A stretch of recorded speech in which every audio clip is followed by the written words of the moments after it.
ఇప్పటికే ఇంట్లో ఉన్నవన్నీ తీసుకుంది కదా, ఇంకా ఇవ్వడానికి కొత్తగా ఏముంది?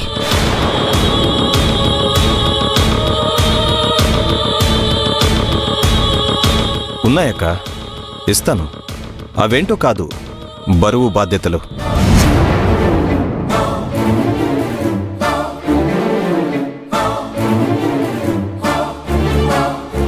బరువు బాధ్యతలా?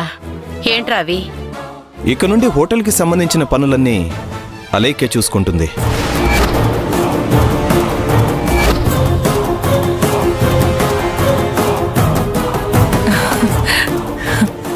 అలాగే ఇంట్లో ప్రతి ఒక్కరి అవసరం కూడా అలైకే చూసుకుంటుంది, ఆఖరికి డబ్బుతో సహా.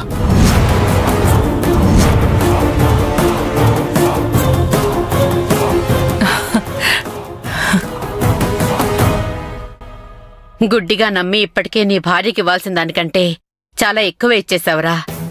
మళ్ళీ కొత్త బాధ్యతలు ఎందుకు? ఇలాంటివన్నీ ఇచ్చే ముందు 1కి 10 సార్లు ఆలోచించుకుంటే నీకు మంచిది, ఈ ఇంటికి మంచిది. అనుకున్నాను ఇంకా ఏంటి నా కూతురు గురించి మాట్లాడలేదా అని. అల్లుడు గారు ఆలోచించుకోండి, 1కి 10 సార్లు ఆలోచించుకోండి. అమ్మా, ఎప్పుడు ఏం చేయాలో నాకు బాగా తెలుసు. నేనే చిన్నపిల్లోని కాదు. అలైకేని ఇన్ని రోజులుగా చూస్తున్నాను. తన టాలెంట్ ఏంటో నాకు తెలుసు, తన మాట తీరు నాకు తెలుసు. తను ఏదైనా చెయ్యాలి అనుకుంటే చేసి తీరుతుంది. తనలో ఆ ధైర్యం నాకు బాగా నచ్చాయి.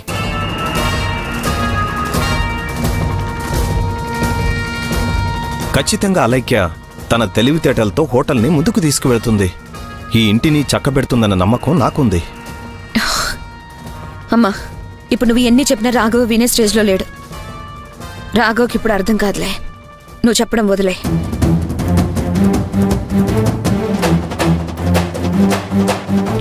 మీరెందుకు ఇలా మాట్లాడుతున్నారో నేను అర్థం చేసుకోగలనాక. మీరు మనసులో ఒకటి పెట్టుకుని అలైకిని ఇలా మాటలంటాం కరెక్ట్ కాదు. తనకు అప్పగించిన పని సక్రమంగా నిర్వహించకపోతేనే కదా తనని నిందించాలి, లేదంటే తన టాలెంట్ మీద డౌట్ పడాలి. సరే రాఘవా, నీ ఇష్టం వచ్చినట్టు చేసుకో. నువ్వు ఒకప్పటి రాఘవలాగా లేవు. ఒకప్పటి రాఘవ మమ్మల్ని అందర్నీ అడిగి ఈ ఇంటికి ఏది మంచిదో ఏది చెడ్డదో చర్చించి చేసేవాడు. కాని ఇప్పటి రాఘవ తను ఏం చేస్తే తన భార్య ఆనందంగా ఉంటుందో అదే చేస్తున్నాడు.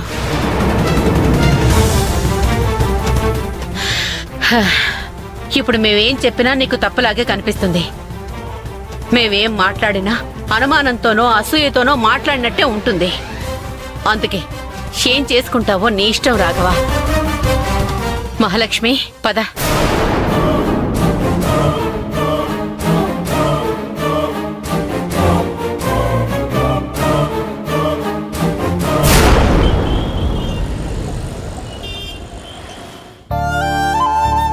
సమయానికి దేవుడు పెద్ద రూపంలో వచ్చినట్టున్నాడు.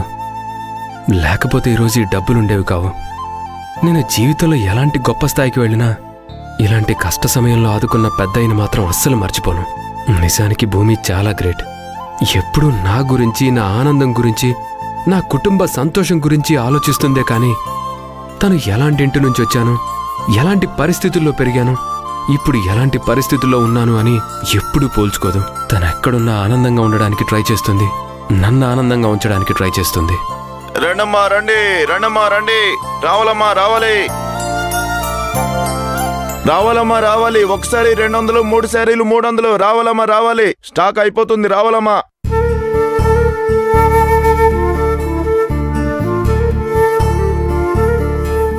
మూడు 3 సారీలు 300, రావాలమ్మా రావాలి. భూమి నా కోసం కట్టుబట్టలతో ఇల్లు వదిలేసి వచ్చింది. తనకు మార్చుకోవడానికి ఇంకో చీర కూడా లేదు. ఎన్ని రోజులు ఒకే చీరతో ఉంటుంది? పైగా రేపటి నుంచి పిల్లలకి ట్యూషన్ కూడా చెప్తుంది కదా, అప్పుడు వాళ్ళ ముందు అసహ్యంగా ఉంటుంది.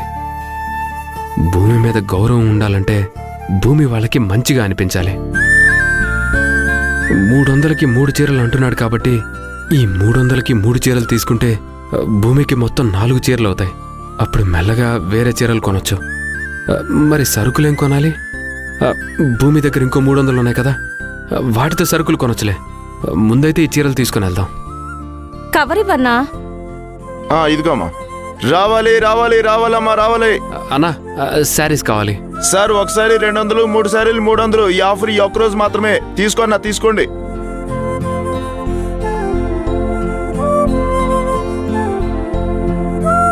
రావాలమ్మా రావాలి. 3 సారీలు 300 మాత్రమే. రండి అన్నా. ఈ 3 చీరలేవా? ఓకే అన్న, తీసుకోన్నా.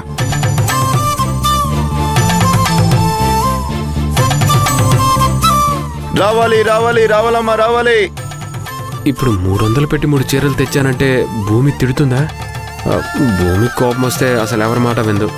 ఏదో ఒకటి చెప్పి కూల్ చేయాలి. 300కి 3 అంగీలమ్మా. రావాలన్నా రావాలి. 300కి 3 అంగీలన్నా. అమ్మా రండి, రావాలన్నా త్వరగా రండి. మీ భర్తలు ఇంటికి తిరిగి వచ్చేలోపు సర్ప్రైజ్ గిఫ్ట్ ఇవ్వండి. 3 చొక్కాలు 300 మాత్రమే. మాధవ్కి ఒకే ఒక్క చొక్కా ఉంది. ఆయన నలుగురిలో తిరిగే వ్యక్తి. రోజు ఒకే డ్రెస్ వేసుకుని వెళ్తే అక్కడ హోటల్లో పనిచేసేవాళ్ళు, తినడానికి వచ్చేవాళ్ళు చీప్గా చూస్తారు. అందుకే ఆయనకు 300 పెట్టి 3 చొక్కాలు తీసుకుంటే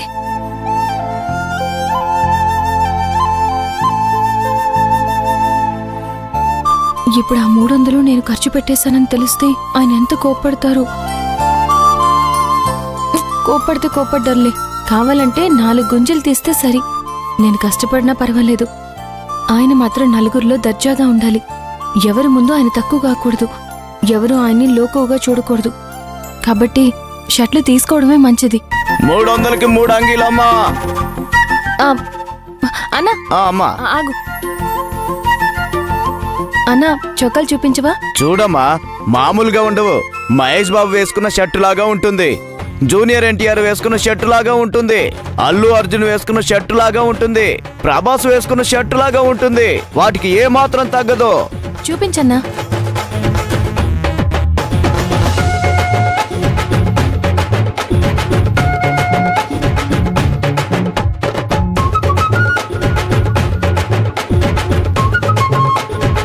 అన్నా ఈ 3 షర్ట్లు ఇవ్వండి. అబ్బా, భలే సెలెక్ట్ చేసుకున్నావమ్మా. భలే సూపర్ టేస్ట్.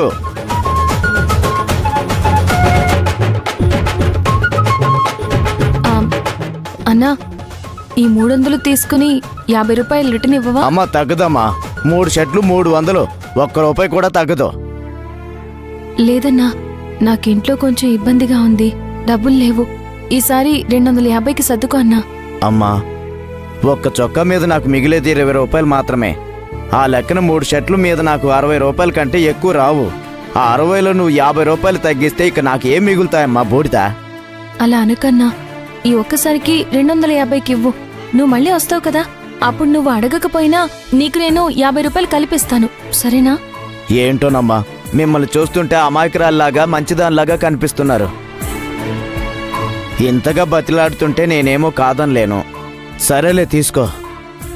నీ దగ్గర డబ్బులున్నప్పుడు మాత్రం ఖచ్చితంగా ₹50 ఇవ్వాలి. ఖచ్చితంగా ఇస్తానన్నా. గుర్తుపెట్టుకో, నేను ఈ ఇంట్లోనే ఉంటాను. సరేనమ్మా తీసుకో. సరే అన్నా. సరేనమ్మా.